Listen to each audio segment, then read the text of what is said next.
I'll say that it's a real treat, and it's probably not all that likely that we ended up this way with our guests, that we are going to record two car watch guys in very close proximity. Yeah.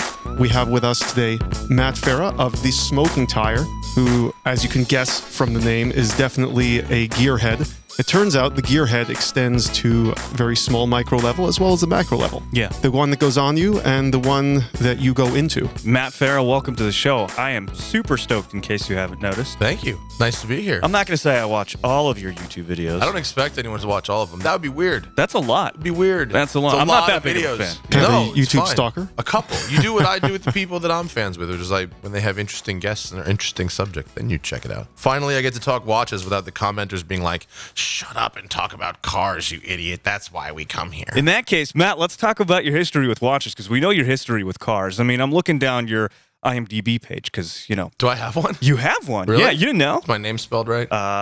Yeah, Farah. Okay, good. Yeah. Oh, I'm glad someone got something right in this Yeah, town. because I usually spell it with two R's, so A lot whatever. of people do. I don't even blame them anymore. All right, cool. It's like you can't even be mad at people who say Porsche. You can't be mad at that. I could still be Why? mad. There's a letter there that they're simply not pronouncing. Because people are going to say what they're going to say. The customers sometimes decide how the words sound.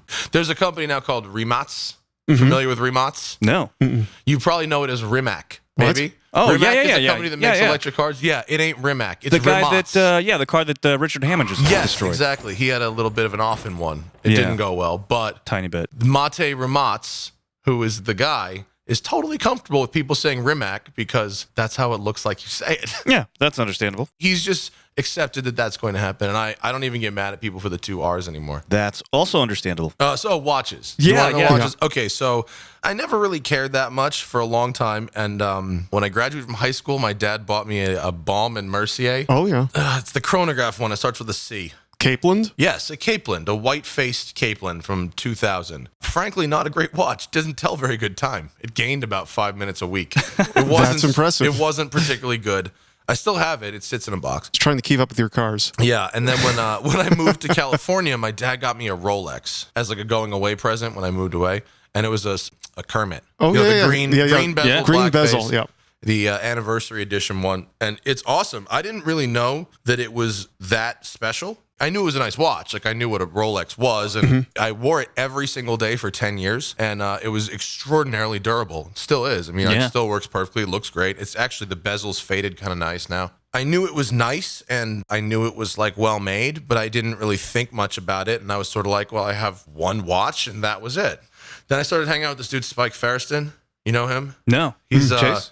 He's like a Hollywood writer guy. He wrote for David Letterman. He wrote for SNL. He wrote for Seinfeld. He wrote quite a few like really good Seinfeld episodes, including the Soup Nazi. And he did write. Okay, He wrote much the Soup respect. Nazi. Yeah, Much he wrote the respect, Soup though. Nazi. That's Yeah. who this guy is. He's got some neat watches, and he started talking to me about his different watches, and all of a sudden, I don't know, all of a sudden something clicked. It became interesting. When I ran out of room for cars. Ah, yeah. Cars take up a lot of space. It's a nice Cars compromise. take up a ton of space, right? And a mechanical watch is kind of like a car that you can take with you away from the car. Yeah. You know, a little bit, right? Well, yeah. You like think of like Hoyers, old school Hoyers, Yeah. right? They were on the dash. You could literally take it off and take it with you. Exactly. And, you know, I don't wear a lot of jewelry. I wear a bracelet that I got from my bar mitzvah. Literally, it says Nice. 1994 on the back of it. I got a necklace. Ooh, yeah. Yeah. Still got it? Yeah, somewhere. Do you ever wear it? No. I've been wearing this every day. Not that That's amazing. I'm not like super Jew or anything like that. I just don't know why it became habit and stayed that way. So anyway, Spike got me into some watches, and you know, the nice watch I had was a gift from my dad. And so when I turned 35 last year, December, I bought this, which is a vintage Pepsi GMT. Got from Bob's Watches in Huntington. I love them. It's got a spider dial, which I really like, the cracked dial. Yeah. So I assume you guys know about these things? Yeah, Yes. a little bit. For those who don't, they were testing with different like coatings for these dials in the 80s, and some of them cracked. It looks like a spider web across it when you hold it in the right light. And there's not a lot of them. They're reasonably rare. It's just like a different thing that makes it unique. I have It's to got a nice disagree faded with you bezel. there. What? They're not rare. They're not rare? No. Well, they're certainly more rare than ones without spider dials. Well, what actually happened, and I'll be surprised if we don't see a few of these trickling out. My family was actually in this business, and I know that spider dials, before somebody decided to do a positive marketing spin on it, were unsellable. And so what happened was most of the spider dials are sitting around somewhere, but most of them have been swapped out for service dials. Nothing about Rolex is rare. They make over 1 million watches a year. So you have to keep in mind that there are a lot of them, and because at one point, just like think of vintage Daytonas, what was undesirable then can easily be hoarded, of course, put away, yeah, and then they're trickled out. But they're not rare. Okay. It's just that a lot of them have been swapped out for service dials, and then now what's going on is they're doing the reverse. So the tens of thousands of spider dials are now being put back into the watches to make them into these, as you said, but within quotes, rare or more desirable pieces for people who then like those things. That's possibly true. I mean, the same exact thing happens with cars. Yeah. Cars that are sales failures, if they're fundamentally good cars and they have something that separates them, a weird option or a weird color or whatever, they don't sell very many of them up front, and they command more money later. And then people start making clones to look like the ones that have the weird options. So right. I'm not surprised at all. I mean, I know about Rolexes and people swapping out bezels and swapping out parts, and it happens a lot with Seikos and stuff too. Oh, yeah. Do I think it's some super, super rare fucking watch? Like, no, but it's definitely more unique than a typical 80s GMT, of which Sure. there are a whole bunch. Yeah. So Look, everything about this hobby is subjective, right? Same goes with cars. If you like a car, somebody else might not like it. it's cool. The downside about this, though, the acrylic crystal makes me really nervous.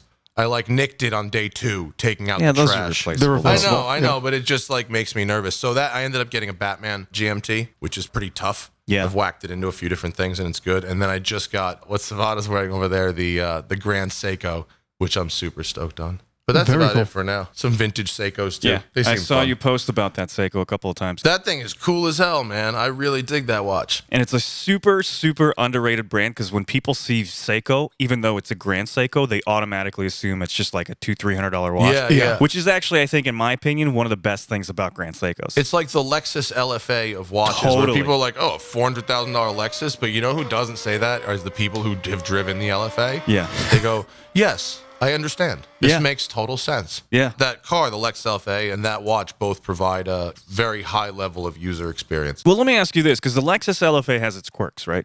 Oh, yeah. Particularly Although the not that transmission. many. The transmission is half a generation behind when it came out. If there is a weak point of that car, that's it. Right. I think that's the only one. I've had a go in the LFA. It is really, really awesome.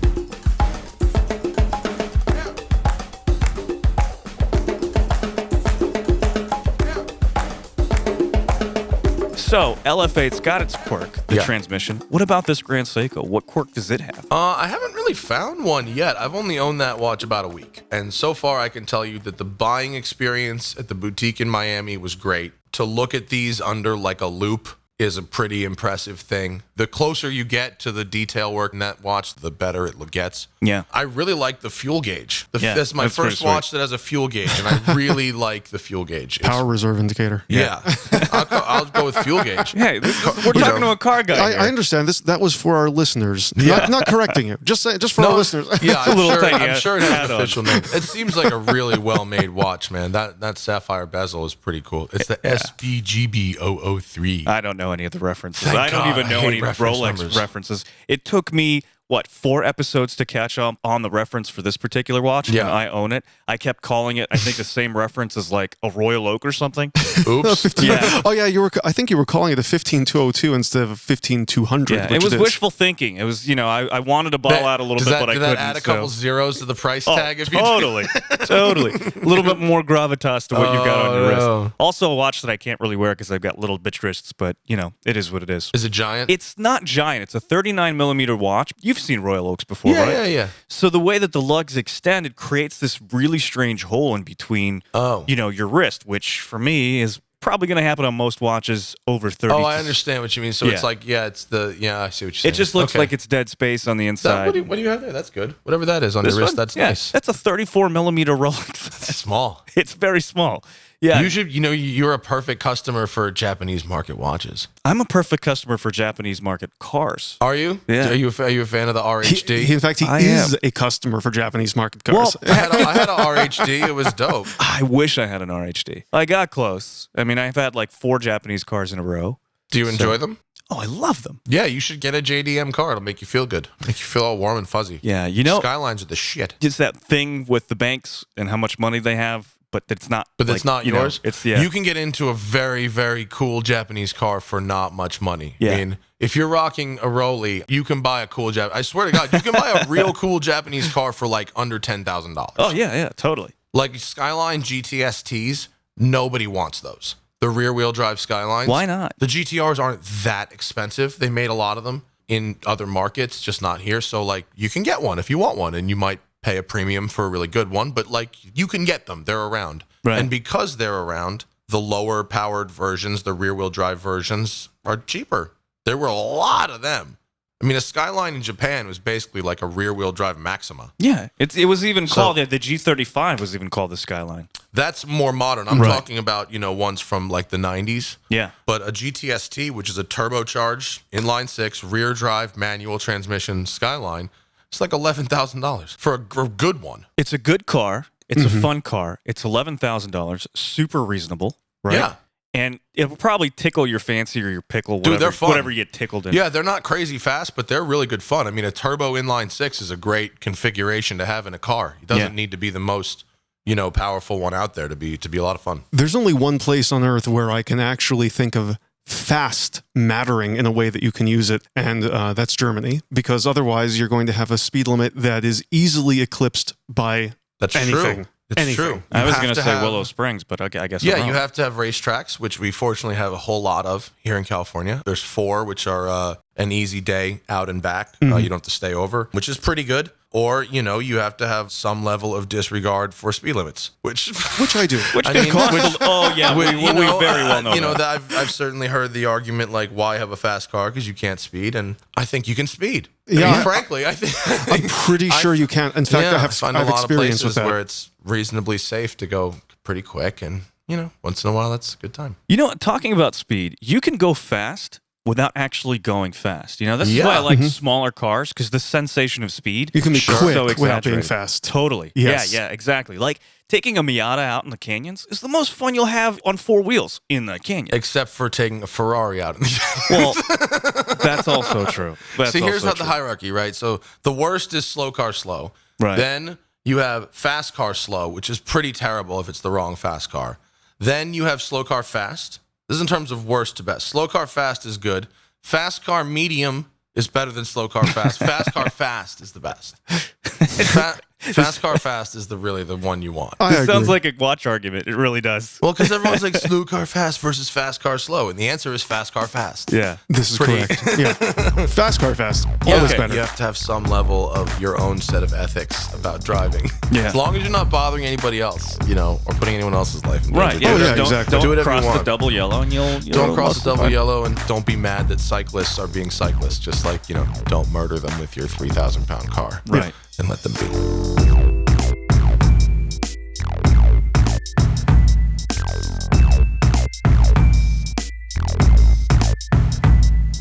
I don't really think you should buy watches unless you can afford them. But when you get a new watch, doesn't that high last about a month anyway? I don't know about that. It depends. No, it depends on the watch. No, you can really end up loving a piece and having something that you make memories with. And actually, I've found that if you get the right watch, you'll become more attached to it over time, because you'll realize, like with a car, how well suited it is to you. At least that happens to me. That's totally possible. I understand that. You haven't been lucky enough to experience it yet. It's like, no, I don't think that. I think I've only been buying nice watches for like 8 months. So, so you're a newbie, kind of. Yeah, I mean, I bought this Pepsi. This was my birthday 6 months ago, and that was my first nice watch. For the last 10 years, all I've done is worn one Rolex and go, yeah, well, this is nice. But it wasn't until my friend Spike, who knows, she was like, oh shit, is that the fucking Kermit with a look at the fade on that? And he's comparing it to pictures. I didn't even know it was like faded, compared to pictures of a new one and whatever, and showing me the prices. Like, oh, my dad got this thing for me for like $4,500 in Geneva when it was new, like as a gift. Now it's worth, $8,500 or whatever, And I was like, oh shit, this is like a thing. And I was simultaneously getting sick of having a lot of cars. And so I sold like 4 cars and I bought a couple watches. Dude, you have just opened up a That's rabbit bad hole. news. Yeah. I bought that Batman and then I bought this Grand Seiko like 2 months later. I have a custom 1-of-1 Weiss watch coming in like 2 weeks. Nice. All Cameron right. is Is that where making you me- were with Cameron doing the show? He's making me a paint to sample dial American issue field wash, Kick-ass. 1-of-1 in a Bugatti French Racing Blue, That's which I'm Very supposed cool. to get it in a Pretty week or two. I'm really Cameron. Have you had Cameron on? Yeah. Yeah. He's we the have. best. I really like that Yeah, guy. he's a cool dude. Very cool guy. And I really want to support his business. I think he's doing the Lord's work, as it were. Real manufacturing. Especially bringing it back home. Yeah, it's very exciting. I think him and his wife are super good people. It's definitely one of those things, like, it was sort of how I felt about Shinola before I learned more about Shinola. Enlighten us, Matt. What have you learned about Shinola? Before I got the Pepsi bezel watch, Yeah. I bought, like, what in hindsight was a stupidly expensive Shinola quartz watch. Right. Just being like, I had a great, like, week experience filming this thing in Detroit, and I wanted to, like, take a piece of Detroit home with me. Totally. Yeah. It's and a great I like how marketing the watches strategy. work. Yeah. And I like the constructed story. And they are legitimately employing people in Detroit. It's not like they're Yes, not they're- actually employing people. They are employing people in Detroit to assemble the Fung He Export Company's components in Detroit. Yes. But what about what Switzerland is doing? It's true, but it's Oh, better. that's happening it's too. better Oh, than no, nothing. no question. Yeah. The point is, to me anyway, that it's better than nothing. Shall we say So Hoyer? I didn't know much about movements until recently, honestly. So No worries. Yeah. And now I don't even know if I know that much about movements, other than some are better than others. And if a company makes its own, that's very good. I watched a 45-minute video on fucking Spring Drive. I still have no idea how it works, but it sounds Neither really do cool. I, but when you look at the balance wheel on this thing and it just doesn't Did stop going. you just run the chronograph? Well, I haven't run the chronograph. Run the but chronograph. yeah. It has a sweeping needle chronograph. It's just beautiful. It is No, really lovely. There's 2 watches that make you feel like this, or 2 calibers, I would say, that make you feel like this when you run the chrono. And that's a Zenith El Primero 36,000 vibrations per hour, because it's a very similar type of sweep. It doesn't have that little hacking thing. Yeah. And a Seiko spring drive. And all those fanboys that are saying, that Seiko spring drive is not really a mechanical watch. Oh, Yes, fuck it is. that. Shove it up Look your in the ass. back of that thing. I Yeah. know what a mechanical movement looks Totally. like. Shut up. Totally. You know what? It's different. I looked at one of those, the Grand Seikos that have the big pushers. Yeah. They look like scuba tank regulators or Oh, something. yeah. You know what I'm talking about? Those drive me crazy. I really don't like them. On Instagram, I was like, that's cool. And then I looked at it in person. I was like, that is weird as hell. And Yeah. they had one of these right next to it. It's cool. They give you like a really nice pen. They give you a really nice notebook. They give you a pin, a miniature version of that watch, like lapel pin. Where is it? I don't see it. I didn't it stayed in the box. And they give you the box is really lovely, and the guy gave me a bottle of Suntory Japanese whiskey as well, like a $50 bottle of whiskey. Holy crap, The dude. buying experience was amazing. Do you have any experience with Lexus? We do, yeah. Well, I do, Lexus at least. service is the best. It is. It's pretty great. It is the watch equivalent of a Lexus service experience. It was amazing. Honestly, Interesting. They like drew me in, sold me the exact watch I wanted, and gave me all this free shit. It was That is great. Pretty freaking amazing. I really liked it.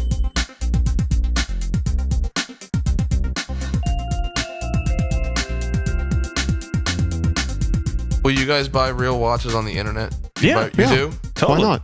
I've had 2 bad experiences in the last like month. Well, where? It's not for eBay novices. or Hold on. like eBay. Oh, well, It is no, not. Hold that's on. a different story. It's not for novices. I will tell you, unless you Yeah. really, really know what you're doing. People say, would I buy a used car? Yeah, I'm comfortable buying a used car. Would I recommend to a novice that you go to a random used car lot and pick up a random used car if you really, really don't know yourself? No way. Same thing with watches. The good news is my bad experiences were both cheap watches. Okay. One just never showed up. Yeah, the tracking number says it was delivered, but believe you me, it was not. We've been there. We've all been there. If that was a $200 vintage Seiko diver that had been modified, but I just thought it looked pretty cool. And then I bought this Russian watch off of eBay, which I thought it was hilarious. It's kind of a fun little costumey piece. It's fucking military style, manual. It's a manual wine watch. It ticks like a time bomb. So it's hilarious. But I just splashed it with the littlest bit of water while I was yeah, you don't washing do that. my hands. Yeah, it's and all it in there. It fogged up. Yeah. And I was like, ugh, that was $125 wasted. But then I took it outside. I put it outside in the sun, and it evaporated it all out. Yeah. So I got lucky. It'll probably go for a little bit more. You know, it's like anything Soviet. It's really, really clunky. Yeah. Really, really heavy. Yeah. But, you know, it'll probably... You never know. You may have just made the spider dial. I may have just... Yeah, right? Exactly.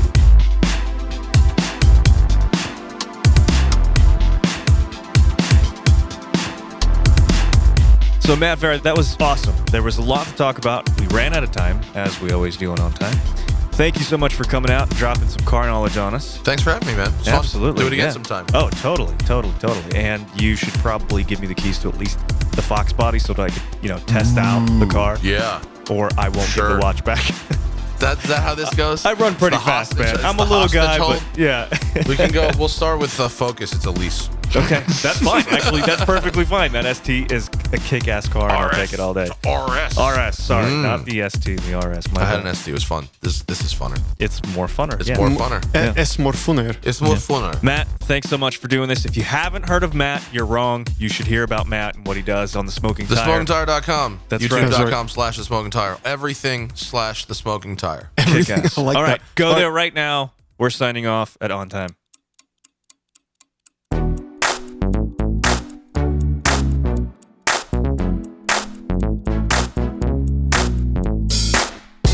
This episode of On Time was recorded and engineered by Michael Senderovich with supervision by Tim Hatayama. Team OTP is Kenshu Production and Savada and Dune on social media. Our theme song was composed and recorded by Hubie Wang. For the entire OTP team, this is Mike. And this is Chase. Thank you for listening to On Time.